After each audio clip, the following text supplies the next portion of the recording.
Así lo entiendo. Amigos, ¿qué tal? ¿Cómo están? Es un placer que nos acompañen en Así lo entiendo. Soy Berenice Trujillo. Hoy tengo el gusto de compartir este espacio con el capitán Heriberto Salazar Eguiluz. Él es presidente del Colegio de Pilotos de México, con quien vamos a estar discutiendo el tema del aeropuerto de Santa Lucía. Antes de arrancar, quiero recordarle que tenemos disponible para usted nuestro WhatsApp. Ahí estamos esperando todas sus preguntas, todas sus inquietudes y, por supuesto, sus comentarios. Así que no deje de escribirnos. Y si les parece, primero que nada, te doy la bienvenida, Heriberto. Gracias por estar aquí. Para mí es un placer. Muchas gracias por la invitación. Pues vámonos directo con la información. Y es que la construcción del aeropuerto Felipe Ángeles representa ya un 6% de avance general en los 17 frentes de construcción al interior de la base aérea de Santa Lucía. En este momento se trabaja en las pistas, las calles de rodaje, las plataformas, el edificio terminal, que tiene 220,000 metros cuadrados de construcción, una torre de control de 88 metros de altura, una terminal de combustibles para abastecer la demanda aeroportuaria y que se lleve a cabo con capacidad de aproximadamente 21 millones de litros.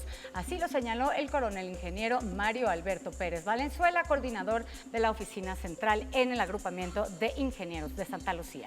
La tecnología e innovación del aeropuerto está planteada para 50 años de funcionamiento óptimo y un plazo extendido de hasta 100 años. El compromiso de fecha de entrega de la obra es el 21 de marzo de 2022, así lo señala la Secretaría de la Defensa Nacional, quien también señala que el costo de este aeropuerto internacional Felipe Ángeles se mantiene en un aproximado de 4.1 mil millones de dólares. Yo te pregunto, ¿cómo ves realmente esta obra? ¿Nos va a beneficiar? ¿No nos va a beneficiar? ¿Va a resolver el problema que tenemos de saturación en los aeropuertos de nuestro país, Heriberto? Bueno, creo que como esto ya se ha comentado mucho, la factibilidad de este aeropuerto y si realmente nos va a poder servir para mejorar la saturación que hoy tenemos en el aeropuerto de México.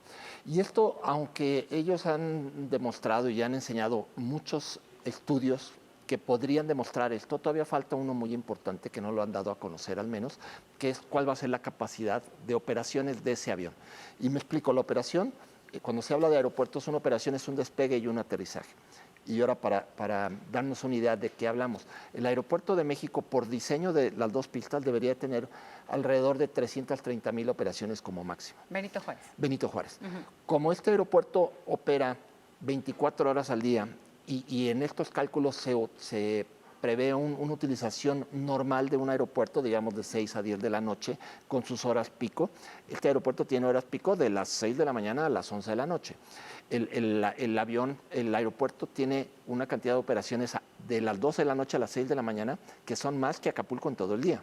Okay. Benito Juárez. Entonces, por esto es que este aeropuerto llega a la sobresaturación, si es que esa palabra la pudiéramos utilizar, y tiene 430,000 operaciones. El problema de lo que no se ha demostrado al 100% en Santa Lucía es cuántas operaciones va a poder manejar en conjunto con el de México. Porque hoy esas 3 pistas que están haciendo, de acuerdo a los manuales, podrían manejar fácilmente 450,000 operaciones. Pero el espacio aéreo va a ser lo que lo va a restringir. Esto es lo que no se ha dado a conocer todavía y es en los que nos dicen que están en estudios con NavBlue, esta empresa que va a decir cuántas operaciones puede tener. Ahora, el número de pasajeros que se maneja va a ser en función del tamaño de los aviones que operen ahí, del número de operaciones, porque si operan ahí aviones de 100 pasajeros, bueno, sería muy fácil la multiplicación si siempre van llenos, pero van a operar aviones más chicos o más grandes y con qué capacidad. Entonces, esto nos va a dar el número de operaciones para el número de pasajeros de acuerdo al número de operaciones, que lo va a limitar el embudo que va a ser el espacio aéreo. Ahí vamos a ver qué es lo que sucede con este estudio y si realmente ya una vez que esté en operaciones resuelve o no resuelve el problema. Otro de los problemas que tenemos es el plan de conectividad del sistema aeroportuario, que aún es uno de los pendientes, sin duda alguna, en los que está trabajando el gobierno. Las vías de acceso tendrían que estar listas a la par del aeropuerto Felipe Ángeles. Algunas de las opciones son usar el transporte público, tomando el metro de la línea B hasta su terminal Ciudad Azteca. Después tendría usted que usar la línea 1 del Mexibus hasta llegar a la terminal Tecámac y luego en ese punto tomar un taxi hasta Santa Lucía. Sin embargo, esto le tomaría aproximadamente unas 2 horas. La Secretaría de Comunicaciones y Transportes, la Secretaría de Desarrollo Agrario, Territorial y Urbano y el Gobierno del Estado de México trabajan coordinadamente en mejorar la infraestructura carretera en la autopista México-Pachuca. También se tiene previsto que se va a construir una ampliación que pueda tomarse si se viaja por el circuito exterior mexiquense de Lechería hasta la terminal de Santa Lucía y otras opciones que se estudian decían, es el uso de autobuses de interconexión entre aeropuertos o autobuses foráneos. Esto, sin duda alguna, con la finalidad de garantizar esta conectividad. Pero ¿realmente se va a resolver y realmente estas vías podrían estar a la par de la entrega del aeropuerto? Yo diría que no. Bueno, yo coincido contigo porque lo que han demostrado, aunque hay un frente dentro de la construcción de Santa Lucía que se va a dedicar a esto, no vemos por dónde van esas obras. Ya dijeron por dónde las harían, como tú comentaste, esta ampliación de las rutas, pero es muy importante. No podemos pensar en un aeropuerto, en irnos en metro y en tren y en camión y taxi al Con final. maletas. Y peor en una ciudad con los niveles de seguridad que tenemos, ¿no? O un país. Eso sería muy difícil de pensar y de verlo. No conozco un aeropuerto de primer mundo que piense en que la conectividad sea de esa. Hay algo parecido en Brasil, en el aeropuerto de Sao Paulo, que uno llega al internacional, que está afuera, y mucha de la conectividad nacional se hace en el aeropuerto de Congonhas, que está en el centro, y lo hacen en camión. Pero es un camión específico y uno tiene que planear 2 horas entre un aeropuerto y llegar al otro más el tiempo de conectividad. Entonces, cuando menos uno habla ahí de 4 horas de conectividad por el tráfico que hay, uno hace 2 horas de un aeropuerto al otro. Esto sería algo equivalente, pero aquí han dicho que el aeropuerto sería internacional y nacional, entonces tendría que cortarse por líneas aéreas, quién se va a una y quién se va a otra. Entonces sí se va a manejar internacional y nacional ambos, porque primero Sí. se ha Eso es planteado lo que Santa Lucía... han dicho que Santa Lucía tendrá su terminal internacional y su terminal nacional. Ok, esto podría resolver de alguna manera el problema. Eso parte del problema, pero de todas maneras hay que llegar ahí, ¿no? Esa es la parte de la conectividad. Y de todas maneras no todo el mundo conecta en la misma línea aérea. Muchos llegan por una línea aérea internacional al país y de ahí se van a conectar a un lugar donde no vuela esa misma línea. Entonces, habría que moverse. Ahí tenemos este tema. Ahora, la Secretaría de la Defensa Nacional ha señalado que hasta ahora se han logrado ahorros por más de 12.600 millones de pesos, manteniendo el costo de la obra en un aproximado de 4.1 mil millones de dólares. Los 3 aeropuertos, Benito Juárez, el aeropuerto de Santa Lucía y el de Toluca, podrán funcionar de forma simultánea, esto gracias al sistema nuevo de navegación. El aeropuerto podrá operar incluso con niebla mucho más cerrada, condición que hoy en día obliga a cerrar operaciones en el Aeropuerto Internacional de la Ciudad de México. También contará con un sistema de aterrizaje instrumental que lo va a convertir, como se dice, en la terminal aérea más moderna de América Latina, y habrá un menor tiempo para el inicio de operaciones en comparación con lo que se tenía planeado con Texcoco, atendiendo, como bien decíamos, a 119.571 operaciones anuales y alrededor de 470 toneladas de carga. ¿Esto es suficiente? Anualmente hablando? Bueno, es que primero tenemos que hablar de esa limitación que comenté al principio. ¿Cuántos aviones van a poder llegar ahí? Ahora, esta parte de la parte de los instrumentos, a lo que nos han presentado ahora todavía no está al 100% probada. Sí se dice que unas pistas van a tener aproximaciones ILS categoría 3, cosa que en América Latina tienen 20 años con este tipo de operaciones. Realmente no somos los primeros en América Latina. Es el sistema de aterrizaje. El sistema de aterrizaje por instrumentos, donde lo que aterriza es el avión con piloto automático. El piloto automático hace el aterrizaje, el avión necesita una certificación, la tripulación necesita un entrenamiento y una certificación, y la línea aérea también necesita estar certificado para eso, para ese tipo de operaciones. Esto lo hace más caro porque hay que capacitar más a la gente.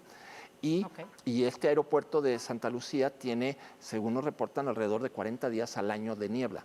Benito Juárez tendrá alrededor de 15 días de niebla. Entonces allá se necesita más esto, pero aún por los obstáculos, todavía todo está en que sí se puede, pero hace falta todavía alguna demostración de estudios. Para que trabajen simultáneamente los 3 aeropuertos sin ningún problema. Eso es una parte porque hasta el momento se ha presentado la etapa 1, que es mejorar las llegadas a México con esta nueva navegación PBN, que se menciona mucho, que podría ayudar, pero todavía seguimos en el debate si eso lo podemos estar haciendo en los aviones.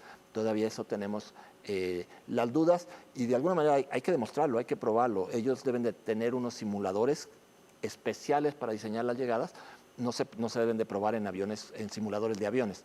Los simuladores de aviones están diseñados para simular las fallas del avión, no para hacer otros estudios, ¿no? Entonces, ellos no tienen la orografía en la base de datos al 100%, nada más es una orografía que se les puso. ¿Qué es orografía, para que lo entienda el público? Orografía sería el corte del terreno. Okay. En el caso de México, pues bueno, tiene señalado, visualmente vemos las montañas, el Ajusco y todo eso, pero no quiere decir que estén a la altura exacta donde deban de estar, porque eso es un estudio muy específico. Que ese ya dijeron que lo hicieron del Valle de México, donde detectaron muchos puntos, pero ese estudio todavía no está puesto en las bases de datos de los simuladores de avión de las empresas mexicanas o del mundo, y luego que estos simuladores puedan demostrar eso. Entonces todavía está esto en demostración y en duda de cierta manera hasta que se haga. De ahí vamos al aterrizaje por instrumentos, ILS, que es el comento que ya tiene en Sudamérica. Santiago, Chile lo tiene, Brasil lo tiene, Argentina lo tiene, tiene muchos años operando en estos países. Eso es algo muy seguro, eso es verdad, necesita mucha infraestructura en tierra. Tiene que tener muchísimas más luces que Benito Juárez. Benito Juárez, como no opera baja visibilidad, no tiene este sistema de luces de baja visibilidad. Aquí se tiene que hacer eso. No, ya nos dijeron que está considerado, en eso están poniéndolo. Todo esto tiene un costo, por supuesto, pero se necesita, si no se va a utilizar muy poco el aeropuerto por la niebla, ¿no? Ahí lo tenemos. Ahora vamos a hablar un poco de los contras. Expertos consideran que tener operaciones separadas incrementa costos de operación a las aerolíneas y sin duda alguna las incomodidades a los pasajeros. Esto tras el planteamiento del presidente de que los vuelos internacionales decían primero que operarían desde Benito Juárez y los domésticos desde Santa Lucía. Ahora se maneja que serán en ambos aeropuertos, pero habrá que ver cómo se dividen las aerolíneas. Según la constructora Mitre, la coexistencia de ambos aeropuertos sí es factible, pero estará limitada por las opciones de trayectorias de vuelos y necesitará la adopción de nuevas tecnologías. Es decir, tendrá que haber restricciones en el número de operaciones y esto no permitiría superar el problema de la saturación. Según la firma especializada Center for Aviation, la cancelación de la obra de Texcoco por las inversiones tendrá un costo total de 100,000 millones de pesos, 60,000 por lo ya realizado y 40 por gastos no recuperables de contratos firmados. ¿Cómo ves estos contras? ¿O hay alguno más que te gustaría puntualizar? No, bueno, es que creo que hay muchos porque normalmente un aeropuerto se toma muchos años hacer los estudios previos para después hacer el diseño. Y aquí todo se empezó a hacer al mismo tiempo. Se empezó a construir y se empezó a diseñar parejo. Hay un ejemplo como para dimensionar esto, que es el aeropuerto de Bangkok, en Tailandia, donde es un aeropuerto similar a este en tamaño. Aquel tuvo 2 años previos de estudio y 3 años de construcción. Tomó 5 años su desarrollo, ¿no? Y es un aeropuerto muy comparable. Cuando hablamos aquí de la cancelación de Texcoco, donde Texcoco iba a manejar hasta 1 millón de operaciones en su máxima expansión, que hablamos de ya que México hoy tiene 430,000, esto era muy, muy beneficioso porque todo se manejaba en un lugar. Esto era algo maravilloso, que hay veces que en contra hablan de que Nueva York o París tiene muchos aeropuertos, ¿no? Y que se pueden manejar entre ellos. Y eso es verdad, nada más que en México no funciona igual porque allá no tienen montañas y aquí sí.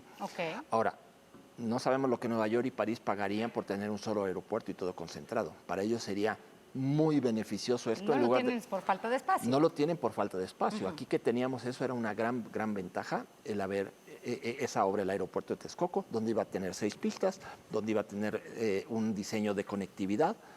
Entonces sí nos está saliendo más caro Santa Lucía que sí, Texcoco. Porque ese precio que le daban a Texcoco era por 1 millón de operaciones, aunque en un principio no eran todas, pero bueno, 600,000 operaciones. En cambio aquí sí va a costar menos, pero todavía está por demostrar ese número de operaciones y habrá que dividir el costo entre el número de operaciones. Costo-beneficio. Costo-beneficio. Ahora, vamos a hablar, sin duda alguna, de si eso no es competitivo. Este aeropuerto el Naim representaba para la industria aérea ingresos por 2.300 millones de dólares en su primer año de operación. Esto según estimaciones de la Cámara Nacional de Aerotransporte. Además, las autoridades actuales estimaban que cuando el nuevo aeropuerto operara al 100% tendría una capacidad para 125 millones de pasajeros al año. En comparación, datos de la Sedena señalan que el aeropuerto de Santa Lucía tendrá la capacidad de atender a 119,571 operaciones. No es lo mismo. En una estamos hablando de pasajeros y otra estamos hablando de operaciones. Esto quiere decir alrededor de 470 toneladas de carga. Realmente, la estrategia del gobierno federal de utilizar Santa Lucía, Benito Juárez y el aeropuerto sí pueden beneficiar en cuestión de competitividad a nivel internacional a México, ¿o no? No, yo creo que no, porque toda esta división de los aeropuertos hace más cara la operación, ¿no? Una empresa va a tener que únicamente quedarse en un aeropuerto, si no le va a ser muy caro los costos de estar en los dos. Va a tener que duplicar personal, duplicar gastos. No siempre puede utilizar los aviones para lo que necesite. En el caso de México, no importa dónde llegue el avión, lo puede sacar a donde quiera porque está aquí, pero vamos a asumir que llega un avión a Santa Lucía y la siguiente operación que necesitan por horario tiene que salir de México. Entonces, el trayecto. No lo van a poder mover de un lado a otro porque va a ser una operación desperdiciada, no se va a dar esa opción seguramente. Entonces el avión se va a tener que parar un X tiempo hasta que el itinerario para esa zona genere esto y el avión va a estar en tierra sin producir. Entonces ese es uno de los contras para esto. Ahora, el aeropuerto de Texcoco, hasta donde yo recuerdo, en la sección de carga iba a tener una vía férrea para que llegara el tren y moviera la carga. Acá yo no me acuerdo haber oído eso, aunque, bueno, por superficie lo podría tener por ahí, no sé si esté el acceso o esté contemplado, pero eso es algo que se necesita para mover carga, ¿no? Son muchas toneladas las que se mueven de carga en un país. Algo que es importante es meter a Toluca en este triángulo, ¿no? Donde Toluca, como sabemos, en alguna época, ahí empezó Interjet y Volaris y otras 2 líneas aéreas de bajo costo, pero en cuanto pudieron se regresaron a México. ¿Por qué? Porque el negocio está en México, no está en Toluca. Entonces, el forzar a la gente a que vaya a Toluca tiene que ser con precios atractivos, además de que hay algunas restricciones operacionales para los aviones por la altura, ¿no? Pero tiene que ser atractivo el precio para que vayamos a Toluca. Yo creo que puede funcionar, pero tendrá que el gobierno dar ciertas mejoras a las tarifas para que las líneas aéreas sean competitivas y puedan dar precios y que manejemos para Es decir, allá. la mayoría de la carga de las operaciones van a estar tanto en Benito Juárez como en Santa Lucía, y Toluca se utilizará menos o lo que hoy se utiliza para la aviación ejecutiva, ¿no? El aeropuerto de Toluca está preparado para más número de operaciones. Ellos quisieran recibir más líneas aéreas, pero creemos ahí en estos estudios de demanda que se hacen para diseñar un aeropuerto, hay que ver dónde está la demanda de la ciudad para ahí poner cerca a este lugar. Ahora, es curioso porque si hablamos de que el centro de demanda en México estaba en la glorieta de Petróleos, eso fue lo que se acordó, se definió en el año 2000 cuando el primer diseño del aeropuerto de Texcoco, pues yo estoy seguro que de esa zona a Benito Juárez o al otro es más cerca a Toluca en tiempo, ¿no? Porque está ahí. Pero aún así hay que convencer a la gente que vayan para allá, ¿no? Sin duda alguna. Pues es todo un tema. Yo te agradezco mucho, capitán Heriberto Salazar, estar aquí con nosotros para verlo. Nos quedan muchos temas todavía en la mesa. Estaremos continuando con este tema de Santa Lucía, sin duda alguna, hasta desmenuzarlo todo y hasta que la información sea transparente para todos y cada uno de los usuarios y de los mexicanos. Muchas gracias. Y recuerde que vamos con Tania para ver qué tenemos en Contrastes. Bere, en Contrastes vamos a estar hablando de la conectividad en términos de transporte masivo y bueno, pues transporte también de otro tipo para llegar a esta terminal, a este nuevo aeropuerto General Felipe Ángeles y bueno, su conectividad también con la terminal actual, así como el aeropuerto de Toluca, porque bueno, pues muchos temas se han puesto sobre la mesa sobre este aeropuerto, sin embargo, pues este es un aspecto fundamental. Acompáñenos. No se lo pierda, quédese con Tania. Yo lo espero el día de mañana en punto a las 4 de la tarde con más de Así lo entiendo. Y no olvide escribirnos al WhatsApp y por supuesto bajar nuestra aplicación o estar en contacto con nosotros a través de todas nuestras redes sociales donde nos encuentra como @meganoticiastvc. Hasta luego.